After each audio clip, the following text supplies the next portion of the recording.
huu wa Yesu Kristo, tunataka tukumbuke jamii zetu, kila ambacho kimekufa katika jamii zetu, kwa watoto wetu, kwa waume wetu, kwa wake wetu, kifufuke leo katika jina la Yesu. Ili sauti anze kumwambia Baba, kupitia katika ufufuo huu, mtoto wangu, mume wangu, wazazi wangu, Baba ambao walikuwa wametoka katika mienendo yako, kupitia katika ufufuo wako, leo hii Baba unawarejesha katika misingi yako, katika jina la Yesu Kristo. Baba, asante maana wewe ni Mungu, utukuzwe Baba maana wewe ni Ebeneza.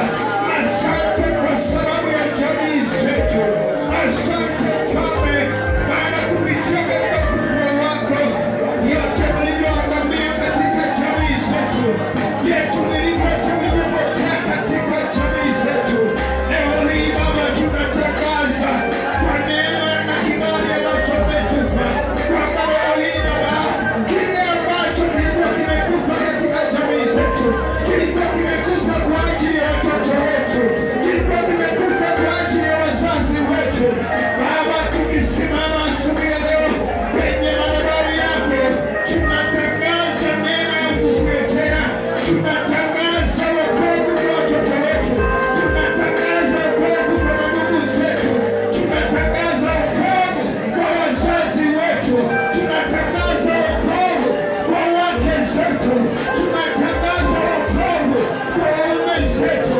katika jina la Yesu Kristo. Asante Mfalme wa amani, asante Mtakatifu wa watakatifu, maana wewe Baba ulishinda kifo, ulishinda mauti.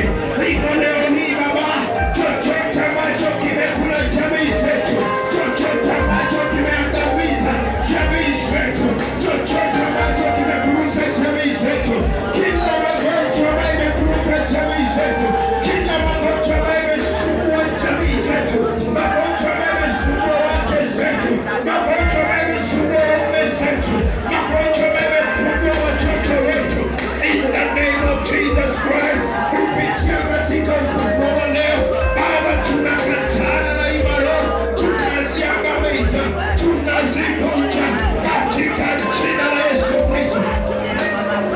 Asante Mfalme, maana leo hii jamii zetu zinabaki huru, watoto wetu wanabaki huru, jamii zetu zinafunguliwa, wake zetu wanafunguliwa, watoto wetu wanafunguliwa katika jina la Yesu Kristo. Afya zetu zinafunguliwa katika jina la Yesu Kristo. Asante Mfalme, asante Ebeneza, asante Baba wetu wa mbinguni, maana leo Baba unafungua jamii zetu kupitia katika ibada spesheli hii. Baba, jamii zetu zinafunguliwa leo katika jina la Yesu Kristo. Lord, we thank you. Asante Mtakatifu wa watakatifu, asante Bwana, asante Yesu, asante Mfalme wa amani. Tunapomalizia uongozi wetu wapendwa, tuinue sauti zetu